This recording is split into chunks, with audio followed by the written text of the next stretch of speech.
En este encuentro de cátedras de pedagogía,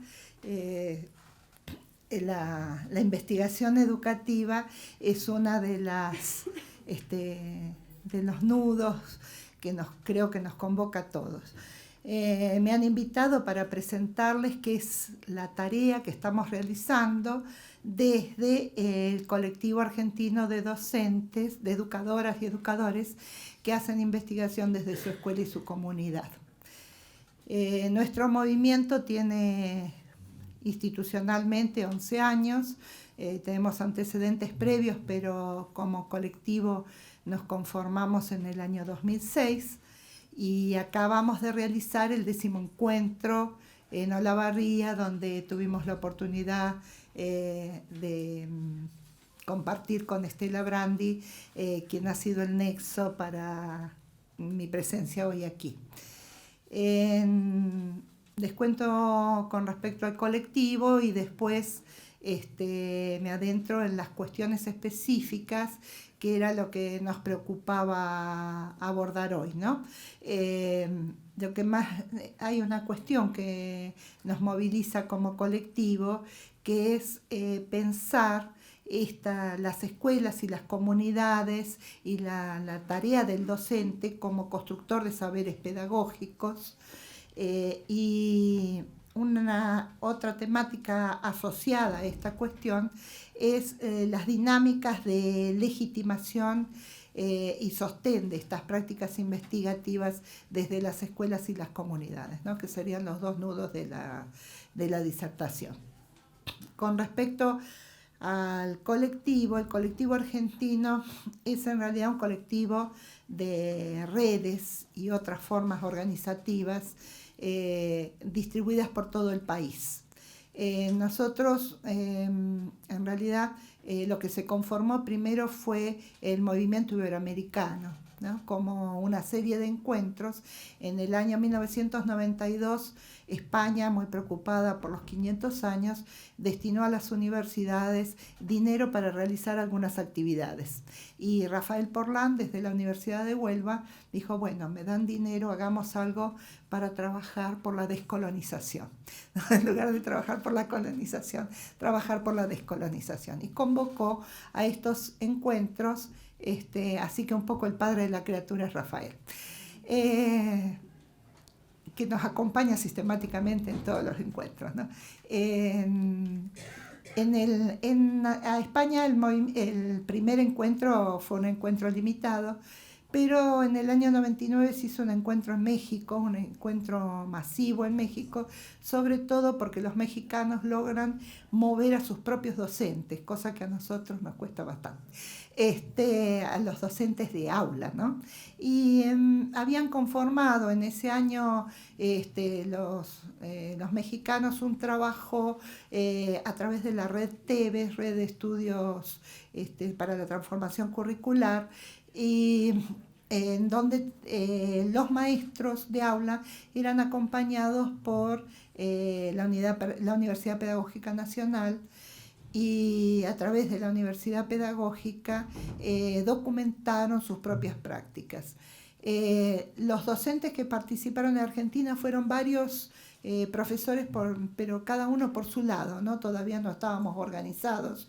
Los únicos que estaban más o menos organizados es la red madre nuestra, que es la red DIE, que es una red de docentes que hacen investigación desde las escuelas, surgida conformada en su inicio por los profesores que estaban estudiando la maestría en investigación educativa en la Escuela Marina Vilte, pero en realidad la maestría la daba la gente del Comahue, ¿no? Bueno, esos profesores se habían ya conformado en esta red. En esa época la que coordinaba, la que dirigía la Escuela Marina Vilte era Adriana Puigros.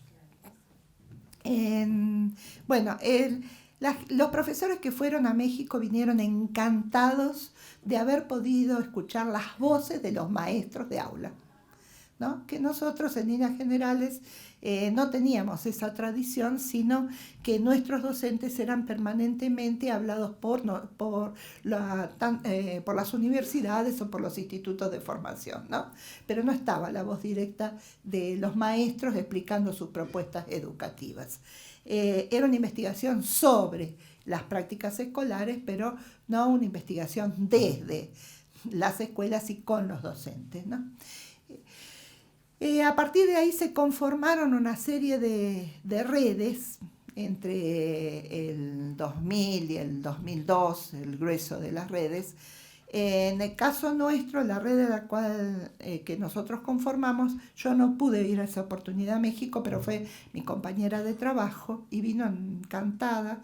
Y empezamos a trabajar con las escuelas que en esos momentos estaban en un proyecto muy interesante de diseño curricular institucional como el intermedio, ¿no es cierto?, como el tercer nivel de definición curricular, diría Ana Sopi, en donde el primero es a nivel país, el segundo a nivel provincia, el tercero a nivel institución, y recién el cuarto a nivel aula, ¿no? Pero en esos momentos recién se estaba discutiendo estas cuestiones y las escuelas estaban muy comprometidas en ese diseño y nosotros pudimos documentar en 2 escuelas el trabajo minucioso que hicieron para establecer los acuerdos con respecto a cómo ir ordenando ese proyecto institucional, ¿no? En una serie de sesiones donde fueron colgando en papelógrafos en las paredes, bueno, una tarea interesantísima, y a nosotros nos sirvió para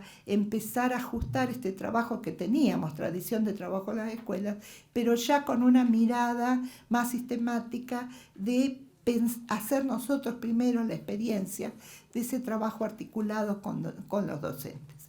En el año 2002 abrimos la red a otros institutos de nuestra región y en el 2004 a los institutos de formación docente de la provincia de Buenos Aires. En esos momentos todavía no estaba creado el Infod, por lo tanto los proyectos de investigación que tenían los institutos estaban siendo financiados por la provincia de Buenos Aires.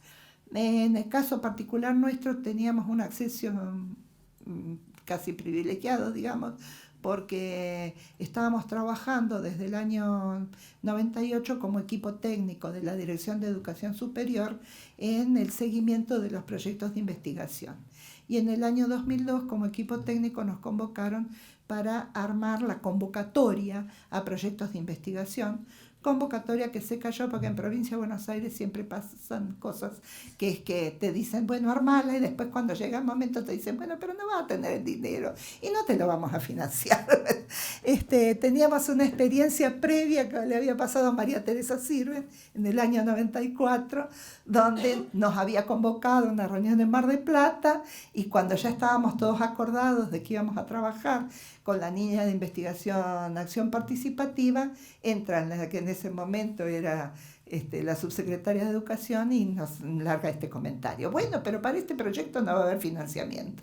Bueno, a los 15 días renunció María Teresa Silva, ¿no? Pero quedó instalada la línea de investigación Acción Participativa. Por eso nuestra red se llama, robándole el nombre a María Teresa, Red de Investigación Participativa Aplicada a la Renovación Curricular. Y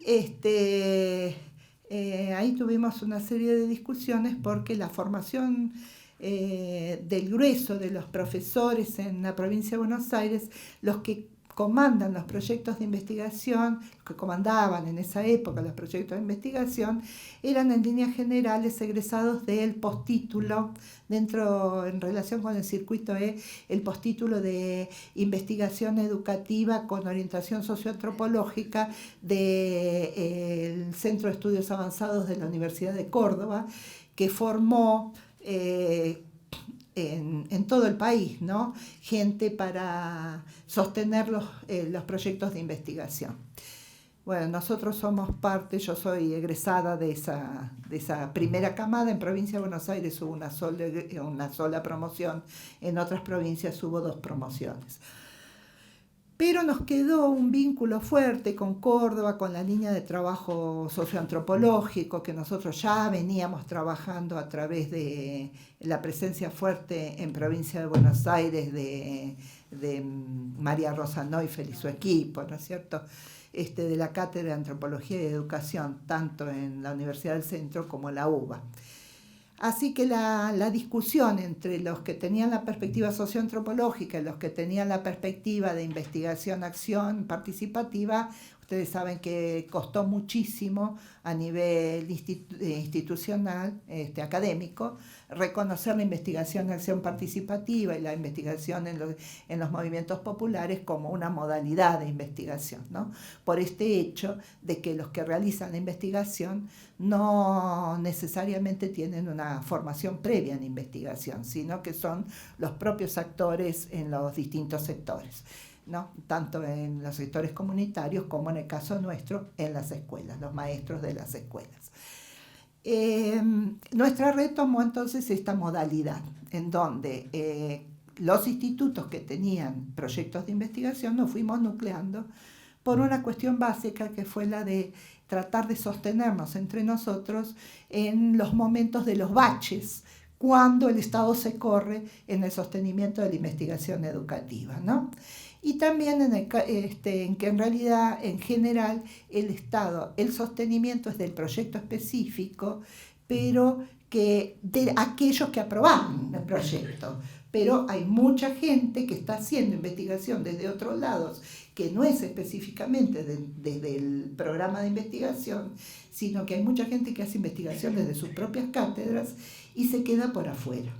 Entonces, nuestra red tuvo este sentido de ir sosteniendo la investigación educativa.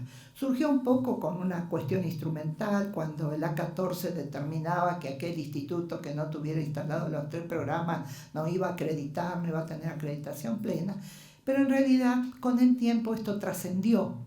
Por 2 razones. Por un lado, porque ya se dimensionó la investigación educativa como una tarea específica asociada a la formación docente y como un nutriente básico de la formación inicial y sobre todo de la formación continua, ¿no? En donde en los procesos fueron apareciendo una serie de carreras de postitulación. Los institutos no podemos dar carreras de posgrado, pero sí de postitulación. Y entonces en esas carreras de postitulación que siguieron a los circuitos A, B, C, ¿no?, que podíamos dictar, uno fue construyendo con los docentes unas redes muy interesantes de documentación de prácticas que son centrales para la transformación educativa.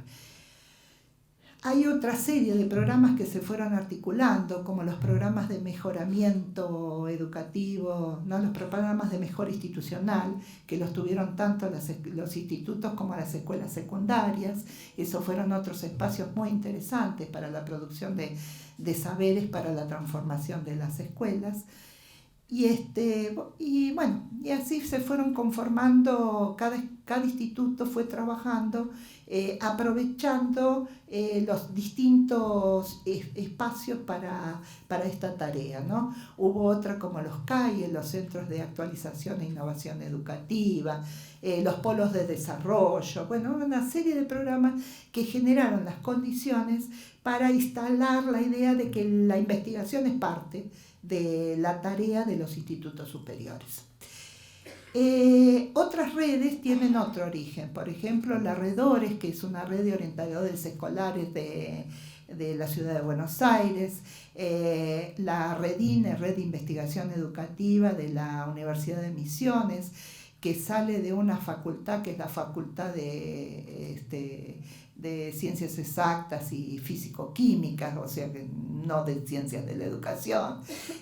Los lugares en donde están insertas cada una de las redes son muy particulares porque dependen más de las personas y los lugares, los espacios donde trabajan las personas que del sentido propio de la red, ¿no? En este caso, el grupo que coordinaba en ese momento Ana Sopi empezó a trabajar con los institutos de formación y a través de los institutos de formación con las escuelas asociadas a los institutos de formación de toda la provincia de Misiones. La Universidad de Investigación de la unidad de investigación de la Universidad de Jujuy, que trabajan con las cuestiones referidas a la construcción de currículums institucionales en escuelas instaladas en distintas comunidades rurales, y la Asociación de Graduados de Ciencias de la Educación de Jujuy. Son otros dos grupos que, como verán, que en este caso no son redes, sino que es una unidad de investigación o es una asociación como la Asociación de Graduados. Otro grupo de investigación es el grupo IFIPRAC-ED, que es un grupo que depende de el Departamento de Educación de la Facultad de Ciencias Sociales de la Universidad Nacional del Centro, y que tiene un programa que ha logrado instalarlo como un proyecto de investigación con financiamiento de ciencia y técnica. La red de formación docente y narrativa pedagógica, que ustedes en líneas generales lo conocerán a través de toda la tarea que hace en narrativa Daniel Suárez, ¿no? Bueno, Daniel Suárez con Gabriel Reutemann habían, a través del LPP, el Laboratorio de Políticas Públicas, había logrado un espacio para el asesoramiento a los CAIE durante el año 2007. Entonces, desde ese lugar le dieron una institucionalización muy importante a esta red de formación docente a través de la mirada de las narrativas, ¿no? De la línea de la investigación narrativa. Otro espacio que costó, otra modalidad investigativa que también le costó horrores que la reconozcan como una modalidad de investigación, ¿no? Era una práctica, esto que los docentes cuenten, narren sus experiencias. Bueno, está bien, pero eso, ¿qué tiene de investigación en el campo de la educación?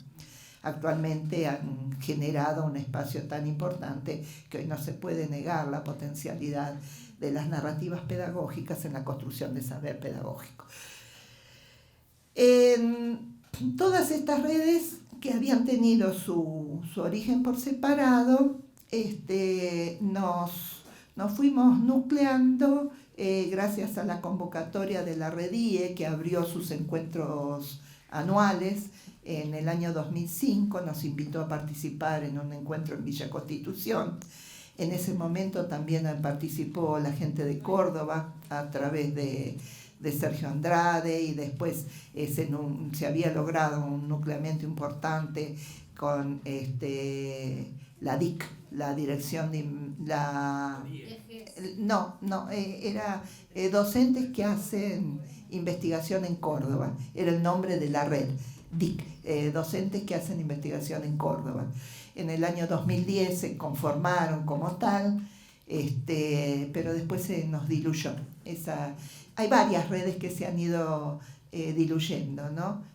La red ISIP, que era una red de institutos de Santa Fe, también tiene a veces participa, a veces no. O sea, ¿qué les quiero decir con esto? Que tanto las redes como el colectivo son absolutamente flexibles y reformables, ¿no? No hay una manera única de armar la red, ni hay una manera única de la participación, ni necesariamente hay una sostenibilidad en el tiempo.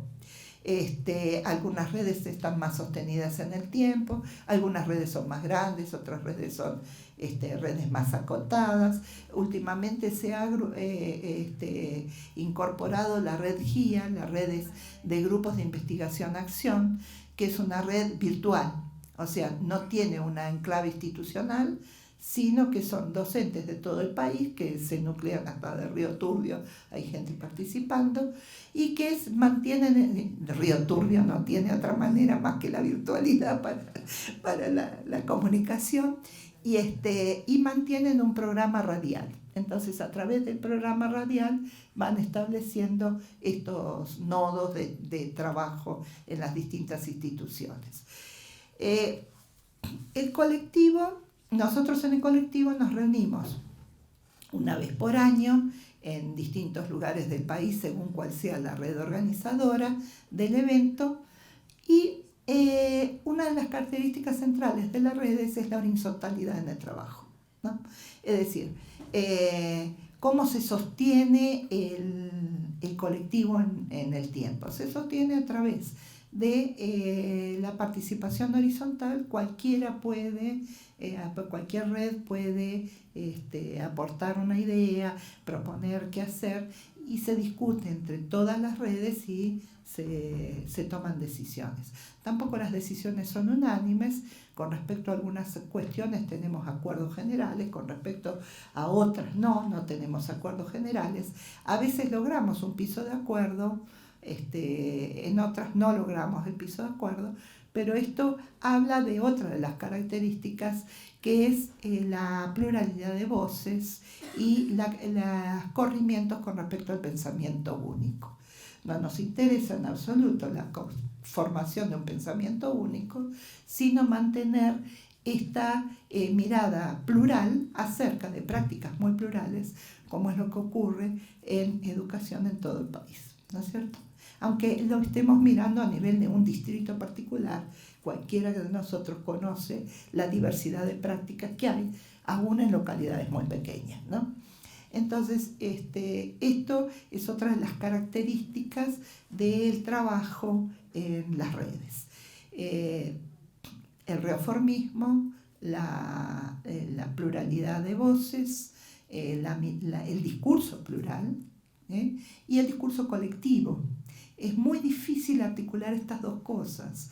¿Cómo se construye un discurso colectivo que pueda reflejar la diversidad de voces y que pueda mantener en el escrito? Es todavía más complejo, porque mantenerlo en la conversa es más fácil, pero reflejar esa conversa en un documento escrito, cuando venimos de prácticas discursivas, donde primero es un discurso despersonalizado, con el C, ¿no? El C académico se dice, en pasarlo a lo personal, y no borrar los sujetos en la producción discursiva, y dejar bien en claro que esto es una mirada plural. Bueno, este es el desafío más grande que tenemos en estos últimos tiempos, porque en las ponencias todavía aparece la despersonalización, ¿no? Correrse de las prácticas de escritura, correrse, dice Pilar Onda Bernal, correrse de los papers académicos sobre las normas inglesas, nos da mucho trabajo. Y otra de las características de nuestras redes, que es lo que les estaba contando, es que en líneas generales somos redes heterárquicas. Tenemos distintos grados de organización jerárquica, que depende del punto de inserción de la red. La red I es una red sindical. Y entonces, y como es una red sindical de CETERA, tienen claves que dependen también de los lugares de los sindicatos de origen, porque CETERA es una confederación de sindicatos. En algún momento estuvo anclada en AMSAFE, en el sindicato de Santa Fe, ¿no? En estos momentos ha vuelto a estar anclada en CETERA Central. Cuando estuvo el conflicto con la Escuela Marina Vilte, que la descabezaron el director, ¿no? Bueno, ahí en esos momentos la red corrió su enclave a AMSAFE. eh, son heterólogas, tienen lógicas diferentes de funcionamiento. Las lógicas de una red pueden a veces no articular con otras lógicas. En ese sentido nos preguntaban si tenemos personería jurídica. Es imposible tener personería jurídica, porque en el caso nuestro nosotros dependemos de la Dirección de Educación Superior, porque son proyectos de institutos, y el único que puede tener personería jurídica es la Dirección General. Los institutos no tienen personería jurídica, menos el proyecto de investigación de un instituto, ¿no? Porque los proyectos de investigación son en definitiva responsabilidad del director de cada uno de los institutos. Y son instituciones heterárquicas, heterólogas y heterónomas, tienen distintos grados de autonomía. Esta red GIA tiene una autonomía total para hacer lo que se les ocurra, porque son docentes autoconvocados, que se encuentran porque quieren y que sus coordinadores son en realidad docentes jubilados, o sea que eso les da mayor grado de autonomía todavía. Y nosotros como red de institutos hay una serie de normas dentro del campo institucional que tenemos que respetar para no poner en conflicto a las instituciones de base nuestras, ¿no? O sea que también esta cosa de la norma tienen que conjugarse todas. Por eso esto es la pluralidad de situaciones que se juegan en el trabajo, ¿no? Entonces, dentro de esto, les decía, el colectivo argentino con esta diversidad trabaja conjuntamente con otras redes de otros países que conforman el movimiento iberoamericano. El movimiento iberoamericano que tuvo ese origen fundacional en Huelva, que después tuvo esa experiencia, en realidad la experiencia fundacional fue la de Oxtepec en México, el encuentro de Santa Marta, Colombia, en el 2002, el encuentro del Hallado, Brasil, en el 2005, el encuentro del Hallado de Brasil a través de la red IE, que fue la red RIE, que fue la red de investigación educativa, ¿no? Pero muy apropiado para Brasil, RIE. ¿No? Ellos juegan con ese sentido. Tuvo cada encuentro tuvo su cuestión que marca, ¿no? En el caso del encuentro de Brasil, João Batista Harris, que fue el convocante, se tomó el trabajo de borrarle las citas de autor a cada una de las ponencias, una por una. ¿Por qué? Porque dice, si estamos hablando de que lo que tiene que aparecer es la voz del docente, ¿por qué le obligamos al docente a esconder su voz por detrás de citas de autor? Si lo que esperamos es que sea el propio docente el que pueda hablar, ¿no? Que pueda poner su voz para contar su experiencia. Entonces, esto generó todo un debate con respecto a cuál es el lugar de las citas de autor. No prosperó la propuesta de Brasil, porque en líneas generales, en todos los encuentros posteriores, lo que se buscó es esta articulación entre las voces de los docentes y las voces de quienes ayudan y construyen algunas categorías analíticas que permiten darle sentido a las categorías de MIC, ¿no? Entonces, en este ejercicio, en líneas generales, en todas las redes se trabaja en esta articulación, que no es una articulación teoría-práctica, sino que es una articulación entre discursos construidos desde algunos lugares que piensan las prácticas y los discursos construidos desde las prácticas mismas.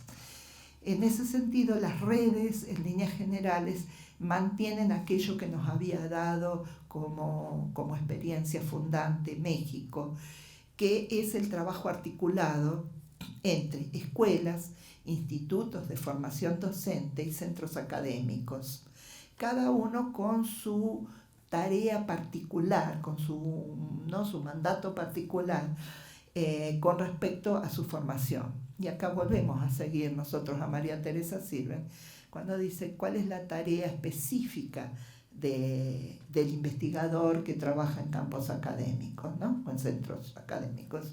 Dice, a nosotros, ¿no? El Estado, en líneas generales, venimos de instituciones públicas y el Estado nos ha pagado la carrera para hacer una tarea específica y se espera que hagamos esa tarea específica.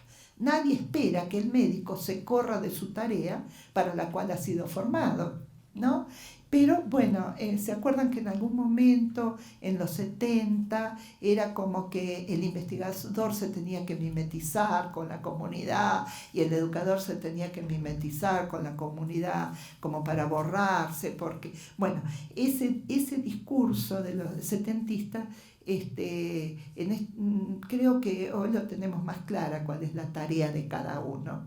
Es decir, y la tarea de los centros académicos es aportar su métier específico, que es aportar categorías analíticas, categorías teóricas, para ponerlas en discusión en un plano de igualdad con las categorías prácticas surgidas en el espacio de la práctica.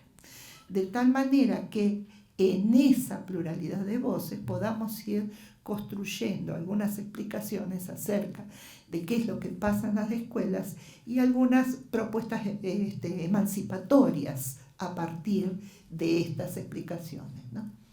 Creo que ayer yo tuve la oportunidad de participar nada más que cuando las chicas explicaron la experiencia en educación popular, esas dos experiencias maravillosas, tanto en el campo del bachillerato popular como de la escuela, el centro de alternancia, la escuela de alternancia en áreas rurales, ¿no? Estas dos experiencias, indudablemente hay una construcción riquísima desde el espacio de la práctica, pero que está capitalizando otras experiencias educativas en el sector de la educación popular, con los bachilleratos populares o con las escuelas de alternancia, que es un discurso también muy viejo en la Argentina desde los años 70, ¿no? Entonces, discurso que a su vez ha sido teorizado, que ha generado espacios académicos como son los dos institutos de formación de profesores en alternancia. Hay un cuerpo de saberes que no lo podemos negar y no lo podemos dejar afuera. Entonces, ¿cómo se van nutriendo unos de los otros y cómo vamos aprendiendo nosotros a través de los discursos que construyen las escuelas, que cuando uno entra a las escuelas encuentra que están mucho más allá, los currículos institucionales están mucho más allá de lo que se está discutiendo en los currículos oficiales, ¿no? Por una simple razón, el currículum oficial tiene su cierto tiempo, en el caso de Provincia de Buenos Aires tienen 10 años, y lo que se discute hoy en las escuelas son las problemáticas sociales que actualmente están en discusión en la sociedad, ¿no? Entonces, en el caso particular mío, yo conformo parte de es decir, como les explicaba en la presentación, tengo 3 niveles de inserción. Uno es el nivel de investigador en un equipo de investigación. Otro es el de referente de una red, que a su vez conforma el colectivo argentino, que a su vez conforma el movimiento iberoamericano. Entonces, como investigadora en el campo de la investigación, nosotros encontramos en el campo trabajamos en investigación intercultural. Encontramos algunas prácticas que realizan las escuelas que están trabajando con soberanía alimentaria, que están trabajando con la inclusión de las cosmovisiones en la educación, las distintas cosmovisiones, que cuando uno va a los diseños curriculares de todo esto no encuentra nada. ¿no? Y las escuelas las escuelas en las que nosotros trabajamos son escuelas suburbanas, de aquellas que Liliana Sinis y Sara Palma definen como escuelas de evitación. Es decir, la gente trata de no mandar sus hijos a esas escuelas y los manda si no tienen más remedio. Y sin embargo son escuelas que están haciendo una propuesta de construcción curricular que una vez que uno lo conoce, se enamora del proyecto de las escuelas, ¿no? Bueno, entonces, sigo con la historia del colectivo. Brasil, después fue Venezuela, con una recorrida por toda Venezuela para conocer el proyecto de las escuelas rodriguianas, que fue, ¿no?, las escuelas de Simón Rodríguez, que fue una experiencia maravillosa de conocer esas escuelas. En el 2011 nos tocó en Argentina. En Argentina nos animamos a una sola recorrida, que fue Misiones, que se animó a hacer una ruta pedagógica. Y acá es necesario incorporar otra modalidad interesante en la construcción de conocimiento, que no es solo las escuelas, sino las rutas pedagógicas, ¿no?, en las expediciones, que es una propuesta de Colombia a través de Pilar Onda Bernal y Beatriz Boada. Beatriz Boada también tiene unas escrituras muy importantes. Los maestros colombianos nos han enseñado a hacer estas rutas y a hacer mapeos de las prácticas educativas para dejar registro de la diversidad de prácticas, ¿no? Bueno, en el año 2011 nos tocó a nosotros, en el año 2014 fue Perú. El encuentro fue en Cajamarca, pero tuvo 2 rutas pedagógicas, una por las escuelas de Sullana, que fue muy interesante, y 2017 México, que venimos hace poquito, fue en julio, y México, cada una de las redes que conforman el movimiento mexicano organizó sus propias rutas por sus propias escuelas, ¿no? No les puedo contar lo que fue visitar las escuelas de Puebla y los espacios educativos, no solo las escuelas, ¿no? Los espacios educativos diversos que hay en México, que México es todo una comunidad educadora, ¿no?, toda entera. Hubo otras por México Capital, por Querétaro, Guerrero, Michoacán. Bueno, organizaron 24 rutas los mexicanos, así que podíamos elegir dónde ir, y convivir con los maestros y las comunidades y aprender ahí en vivo y en directo qué era lo que estaban haciendo y discutir allí los proyectos nuestros puestos en diálogo, ¿no? Bueno, acá los 2 puntos que me faltaría abordar. Uno es el de los lugares de la construcción de los saberes pedagógicos, que es todo esto que les he ido contando, ¿no? Son los lugares en las propias escuelas, son las expediciones pedagógicas y son los encuentros. Esos son los lugares en donde se produce saber. Y los espacios de formación que esto mismo implica, ¿no? Que implica haber trabajado en talleres, haber trabajado en ateneos, haber trabajado en coloquios, en tertulias, en conversatorios, en estas nuevas modalidades en donde no solo se expone, sino que se entra en diálogo con el otro, ¿no? Que es lo que se venían diciendo los expositores anteriores, ¿no? Tanto el doctor Prieto como la doctora que nos hablaba de las nuevas epistemes. Todo el fundamento que ella explicó, yo decía, bueno, me está preparando la conferencia, porque el fundamento epistemológico es todo lo que ella explicó. El último punto que me parece importante es ¿cómo sirve esto de sostén y de legitimación? ¿Quién legitima la palabra de un docente? Es otro docente, ¿no? No hay un jurado que evalúe si lo que uno está produciendo es un saber pedagógico o no lo es, si amerita que ingrese y tenga derecho a poner su voz en un espacio, ¿no?, académico, sino que acá es en la propia comunidad la que legitima y es el propio grupo el que sostiene el trabajo de investigación que hace. Entonces, somos docentes sosteniéndonos entre nosotros, somos educadores sosteniéndonos entre nosotros y educadores aprendiendo los unos de los otros.